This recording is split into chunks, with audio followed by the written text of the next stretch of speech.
Nah, untuk kalian yang sedang mempersiapkan diri mengikuti tes CPNS, ada baiknya kalian memperhatikan beberapa hal berikut ini agar nantinya kalian tidak gagal selama mengikuti proses rangkaian tes CPNS ini. Nah, untuk itu aku ingin berikan beberapa hal yang dapat menggugurkan pelamar tes CPNS, khususnya bagi CPNS Kemenkumham.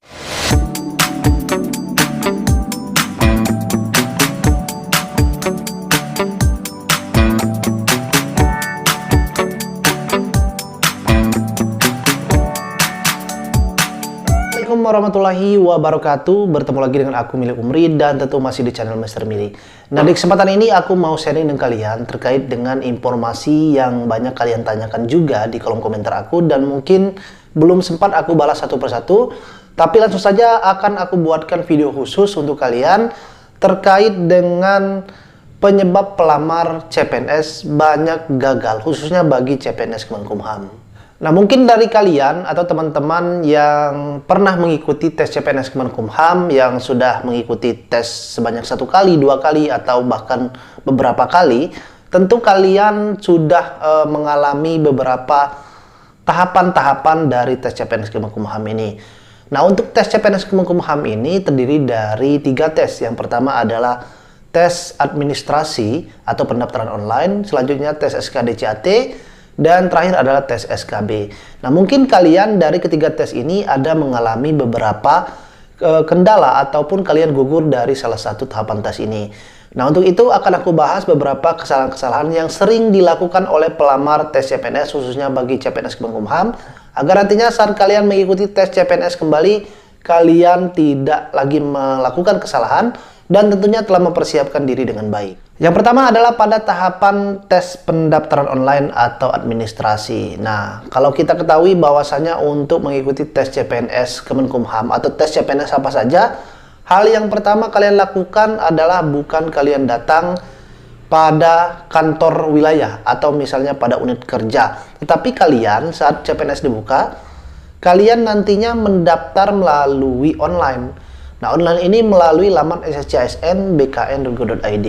Nah, jadi pendaftaran ini melalui laman sscsn.bkn.go.id. Nah, kemarin juga banyak dari teman-teman yang masih bertanya, bagaimana Kak caranya untuk mendaftar CPNS? Mungkin mereka baru tamat SMA atau tamat dari sekolah menengah atas. Jadi mereka masih kebingungan bagaimana caranya untuk mendaftar CPNS. Apakah sama seperti kita melamar kerja? Biasanya kita datang ke kantor atau ke pabrik yang sedang membuka lowongan pekerjaan. Tapi dalam CPNS kita tidak harus datang ke kantor wilayah ataupun tempat kita bekerja. Kita pendaftarannya melalui online, melalui laman sscsn.bkn.go.id. Nah, pada laman sscsn.bkn.go.id ini, kalian nanti akan membuat akun, kemudian mengisi beberapa data.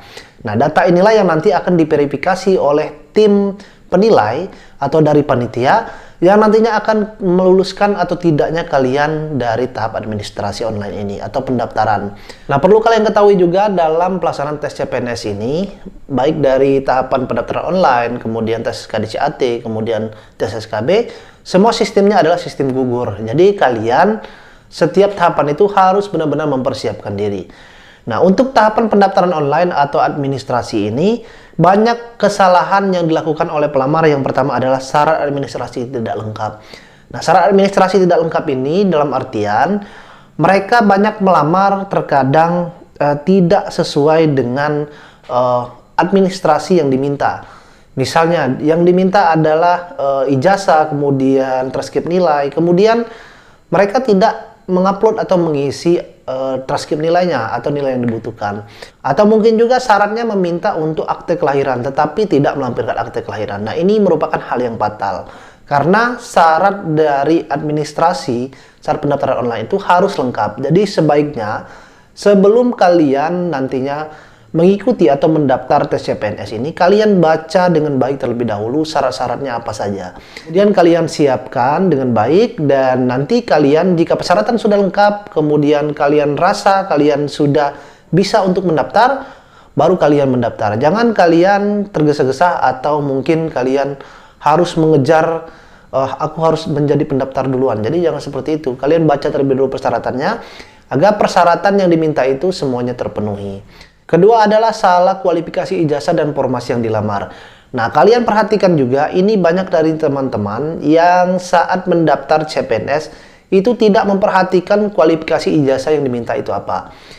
Dan juga banyak pertanyaan dari teman-teman, Bang, apakah S1 itu bisa mendaftar Polsuspas? Atau misalnya, Bang, saya lulusan D3 perawat, bisakah saya mendaftar pemeriksa keimigrasian?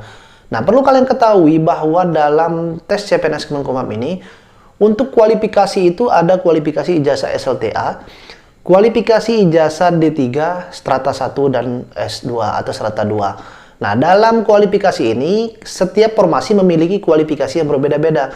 Contohnya seperti formasi penjaga tahanan dan pemeriksa keimigrasian. Itu kualifikasinya ijazah SLTA dan itu wajib.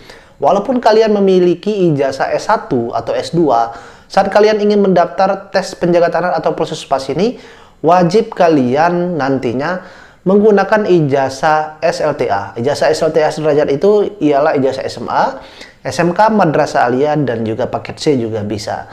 Nah, atau kalian mau melamar misalnya formasi penyuluh hukum. Kualifikasi yang dibutuhkan adalah S1 hukum. Tetapi kalian memiliki kualifikasi ijazah S1 misalnya administrasi. Dan itu tentu tidak relevan atau tidak sesuai. Dan ini banyak menggagalkan juga. Ada juga dari tahun-tahun sebelumnya, dia atau pelamar tersebut melamar CPNS penjaga tahanan, tetapi kualifikasi ijazah yang diminta adalah SLTA, tetapi yang dia gunakan adalah ijazah S1-nya, dan ini juga gugur. Selanjutnya adalah salah upload foto. Nah, ini juga banyak terjadi dari teman-teman, mungkin karena ketidaktelitian atau ingin secepat mungkin mendaftar. Alhasilnya saat memasukkan pas foto, mereka salah memasukkan pas foto. Ada yang memasukkan pas foto kucing, ada juga seperti itu. Ada yang memasukkan pas foto foto diri mereka full body. Jadi pas foto itu adalah foto setengah badan. Dan itu ada ketentuannya. Biasanya ketentuannya berlatar merah, kemudian ukurannya adalah 2x3, atau ada juga yang beberapa instansi itu 3x4. Kemudian bajunya baju warna putih, dan juga ada juga yang meminta mungkin bajunya adalah pakai jas dan sebagainya. Nah, jadi kalian perhatikan untuk pas foto ini. Selanjutnya adalah salah upload dokumen. Nah, ini juga banyak. Saat kalian melamar tes CPNS pada tahap akhir pendaftaran itu kalian diminta untuk mengupload beberapa dokumen. Nah, dokumen ini saat mengupload kalian perhatikan di sana ada petunjuknya. Jangan sampai kalian di kolom ataupun di tempat upload ijazah kalian upload KTP, atau pada kolom upload akte kalian upload ijazah. Nah, ini juga banyak kesalahan. Karena mengapa? Tim penilai ataupun tim verifikasi berkas nanti itu akan memeriksa data kalian ataupun dokumen-dokumen yang kalian upload itu secara mandiri. Tidak secara otomatis, tetapi secara mandiri. Nah, jadi kalau pelamar di satu instansi atau formasi itu hampir 20 ribuan, maka mereka tidak mau yang namanya terlalu ribet untuk memeriksa, oh ini salah, mungkin diupload. Tidak seperti itu, tapi panitianya nanti apa yang kalian upload itulah yang mereka buka. Apa yang kalian letakkan pada kolom dokumen itu, itulah yang mereka nanti akan nilai. Jika salah kalian mengupload dokumen, maka harapan untuk kalian lulus dalam mengikuti tes CPNS ini maka akan gugur ataupun kalian gagal pada tahapan administrasi ini. Jadi perhatikan jangan sampai salah mengupload dokumen. Dan juga tahapan administrasi atau pendaftaran online ini adalah salah format data. Nah, salah format data dokumen ini juga penting karena ada beberapa teman-teman saat mereka membuat dokumen ataupun scan dokumen, mereka upload datanya itu yang diminta adalah format PDF, tetapi yang diupload adalah format JPG, dan ini juga menjadi kendala.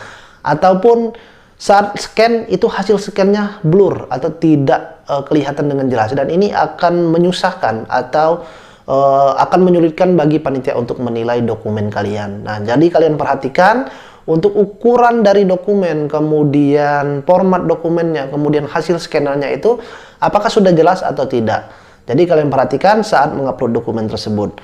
Dan terakhir, tahapan administrasi ini adalah salah isi data. Nah, kalian perhatikan benar-benar saat mengisi data, semua data dari pembuatan akun, kemudian pemilih formasi, kemudian mengisi data diri, identitas diri, ijazah, itu kalian perhatikan dan benar-benar kalian isi dengan baik.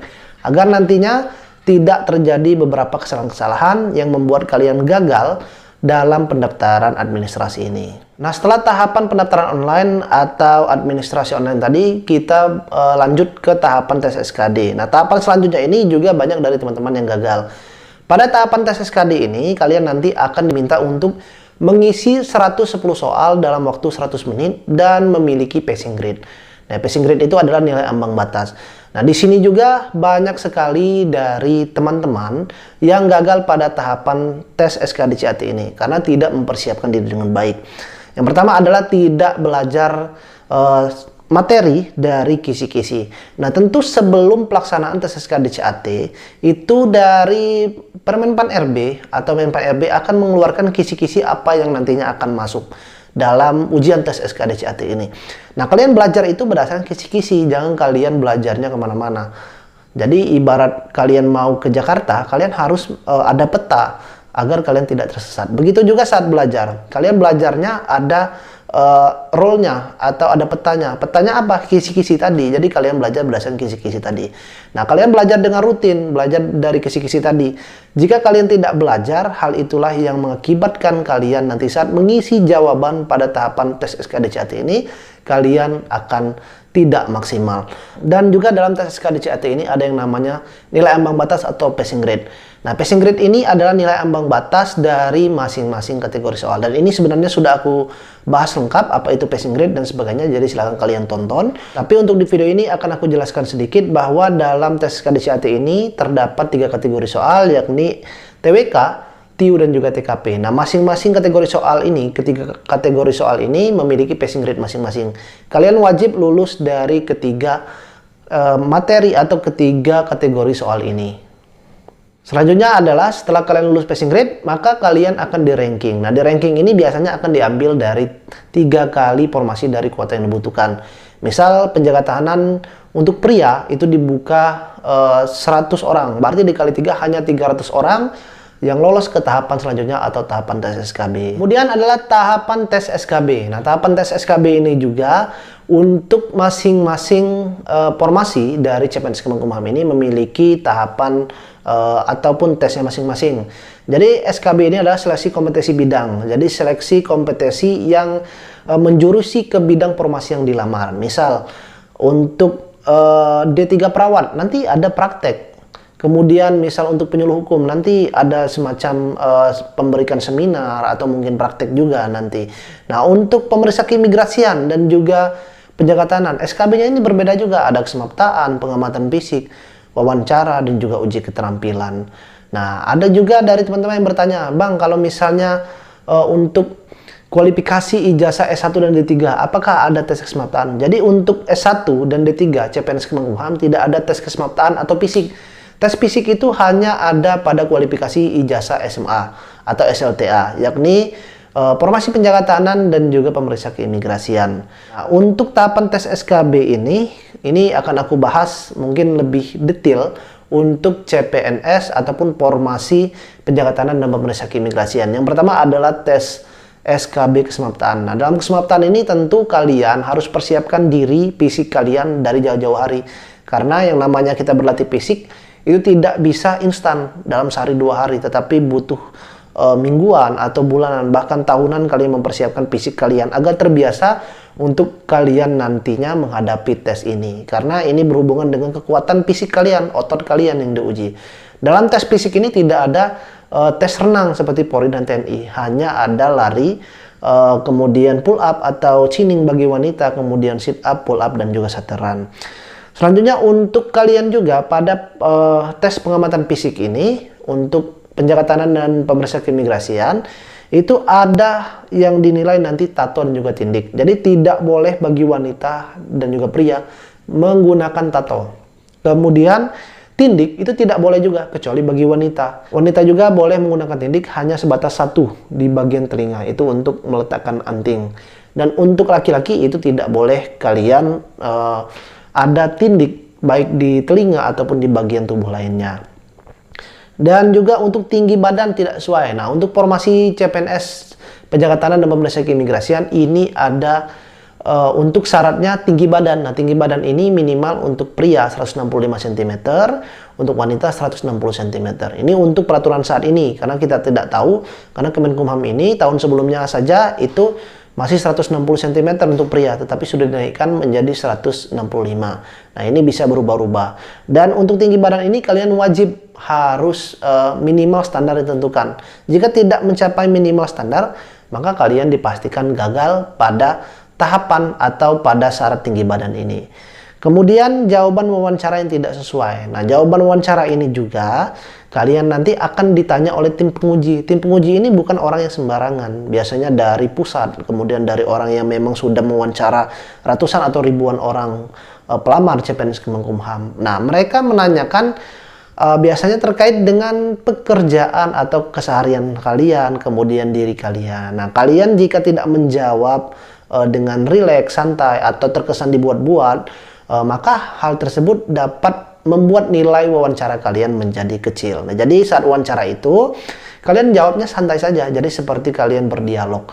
Jadi jawab sesuai dengan realita apa yang ada di diri kalian, jangan sampai kalian seperti dibuat-buat atau ingin kelihatan bagus dalam tes wawancara. Jadi pewawancara itu tahu mana yang benar jawabannya yang baik, mana juga yang jawabannya yang dibuat-buat. Dan terakhir adalah tes keterampilan yang kurang mengesankan. Nah, dalam tes CPNS Penjaga Tahanan dan Pemeriksa Keimigrasian ini ada tes terakhir adalah uji keterampilan. Nah, uji keterampilan ini kalian tampilkan apa yang kalian bisa. Jadi tidak harus silat, tidak harus PBB, atau mungkin tidak harus menembak. Tapi semua keterampilan yang kalian miliki silakan tampilkan. Kalian bisa dalam bagian seni, silakan. Keagamaan juga silakan tampilkan. Atau bisa MC, membawa acara, atau bisa editing, atau bisa mungkin menggambar. Jadi silakan. Jadi tidak harus kalian bisa silat misalnya atau PBB.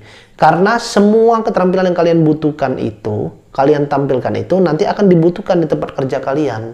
Di lapas contohnya ada seperti bimbingan kerja. Nah, nanti jika keterampilan kalian itu cukup mengesankan dan kalian lolos, keterampilan yang kalian miliki itu bisa nanti diterapkan saat di lapas pada bimbingan kerja tadi. Nah, jadi seperti itu. Untuk keterampilan ini tidak ada dari pelamar itu tidak memiliki keterampilan. Hanya saja mereka tidak tahu keterampilan apa yang mereka miliki atau bakat apa yang ada di diri mereka. Nah, untuk mudah mencari bakat atau keterampilan dalam diri itu, kalian lihat berdasarkan hobi kalian atau minat kalian besarnya di mana. Nah, biasanya itu bisa melihat atau dapat melihat diri kalian itu, keterampilan kalian itu apa. Nah, silakan nanti tampilkan. Nah, untuk penampilan ini bisa kalian kombinasi tersendiri, jadi tidak ada aturannya. Misal silat, kalian mau menampilkan bela diri, misalnya bela diri taekwondo, kalian mau langsung mematahkan apa, seperti itu, mematahkan kayu, bata, dan sebagainya. Kalian bawa sendiri, nggak apa-apa. Atau kalian mau tunjukkan jurus saja,